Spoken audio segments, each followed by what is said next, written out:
Mzwakhe Mbuli, Johannes Kerkorrel and Tony Cox are some of the artists that have their roots in Shifty Records, the anti-establishment record label that celebrates 30 years of existence this year.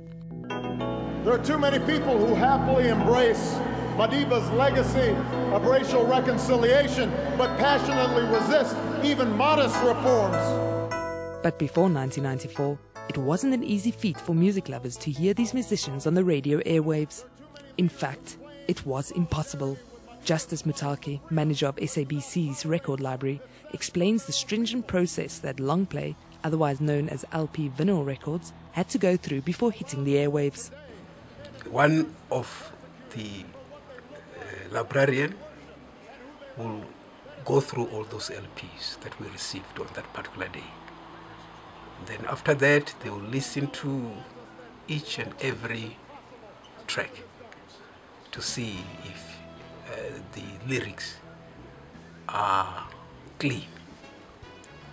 Then if they suspect that some of the lyrics are not really clean, then they will take those lyrics to the committee. And then the committee will either approve or disapprove. Then if it is disapproved, then it has to be scratched or you put avoid so that it mustn't be played on one of SABC radios. The lyrics would usually be deemed either too political or vulgar for the authorities' liking, and working for the public broadcaster in these turbulent times meant censoring the very music which was meant to express freedom. It wouldn't be easy, especially if you love a song and you know that you love this song. But there's nothing you can do because those were instructions. You need to obey, follow the instructions. You need to scratch it.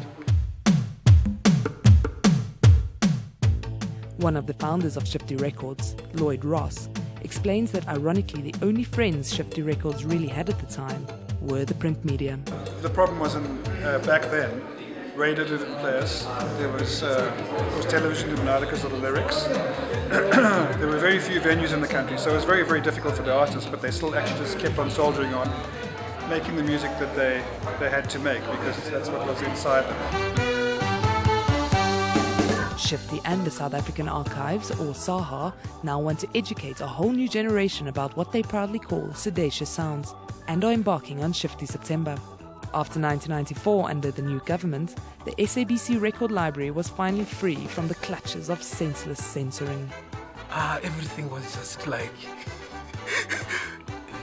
remember when you are free, like you're coming out of jail, just like that. You don't know which one to start playing. Just play almost everything.